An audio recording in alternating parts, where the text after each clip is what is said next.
Hi friends, நம்ம சாப்பிட்ற பொருளாக செரிமானமாக எவ்வளோ நேரம் ஆகும்னு உங்களுக்கு தெரியுமா? வாங்க பார்ப்போம்.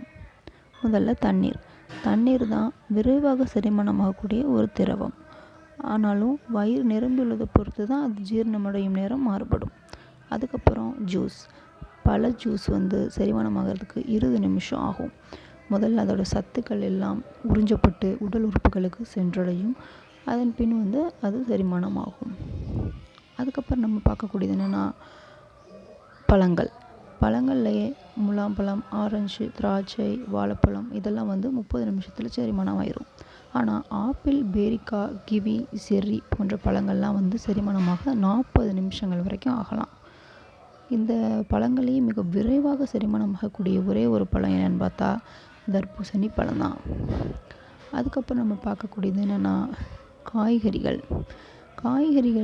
பழங்களை விட செரிமானமாகிறதுக்கு அதிக நேரம் எடுத்துக்கிறோம். அதுக்கப்புறம் நம்ம பார்க்குறது அரிசி, ஓட்ஸு இது போன்ற இதெல்லாம் செரிமானமாகிறதுக்கு 1.5 மணி நேரம் வரைக்கும் ஆகும். அதுக்கப்புறம் பருப்பு, பீன்ஸு போன்ற பருப்பு வகைகள் செரிமானமாகிறதுக்கு 2 மணி நேரத்துக்கு மேலே தேவைப்படும். அப்புறம் மீன், கடல் உணவு வகைகள் செரிமானமாக 30 நிமிஷம் வரைக்கும் தேவைப்படும். அப்புறம் சிக்கன், மட்டன் போன்ற உணவுகள்லாம் செரிமானமாக 4லேருந்து 6 மணி நேரம் வரைக்கும் தேவைப்படும். அதுக்கப்புறம் நம்ம பார்க்கக்கூடியது பால் குறைந்த கொழுப்புள்ள பால் செரிமானமாக 2 மணி நேரமும், கட்டியான பாலாடை கட்டி போன்றவை செரிமானமாக 5 நேரம் கூட ஆகலாம், 5 மணி நேரம் கூட ஆகலாம். முட்டையோட மஞ்சள் கரு மட்டும் செரிமானமாகிறதுக்கு 30 நிமிஷம் ஆகும்.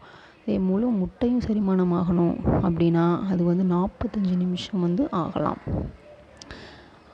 அதுக்கப்புறம் நம்ம பார்க்குறது என்னென்னா நட்ஸு, பச்சை வேர்க்கடலை, பாதாம், முந்திரி இது போன்ற பருப்பு வகைகள்லாம் காய வைக்கப்பட்ட பருப்பு வகைகள்லாம் செரிமானமாகிறதுக்கு 3 மணி நேரம் ஆகும்.